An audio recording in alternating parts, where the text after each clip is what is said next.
250 కిలోల బియ్యాన్ని అన్నం వండి ఆ అన్నాభిషేకం అని అన్నంతో అభిషేకం చేస్తారు శివలింగానికి. చేసి దాని మీద మళ్ళీ ఓ శివలింగం కడతారు. కట్టి పొట్లకాయలు, గుమ్మడికాయలు, వంకాయలు ఇవన్నీ ఉప్పు కారాలు వెయ్యకుండా నీటిలో ఉడికించి తీసి శివలింగం మీద త్రిశూలంగా, ఢమరుకగా వీటిని అన్నింటినీ అలంకారం చేస్తారు.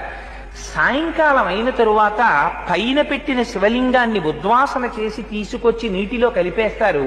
కపిలతీర్థంలో అన్నస్వరూపంతో అభిషేకం చేయబడినటువంటి ఆ అన్నాన్ని తీసి కూరలతోటి పులుసుతోటి కలిపి తీసుకొచ్చి ఆ ప్రసాదాన్ని భక్తులకు ఇస్తారు. ఆశ్వీయుజ శుద్ధ పౌర్ణమి నాడు కపిలతీర్థంలో అన్నాభిషేకం చేయబడిన ప్రసాదం తిన్నవాడికి ఎంత భయంకరమైన గ్రహదోషం ఉండనివ్వండి, అంత గొప్ప శక్తి కపిలలింగానికి చేయబడినటువంటి అన్నాభిషేకానికి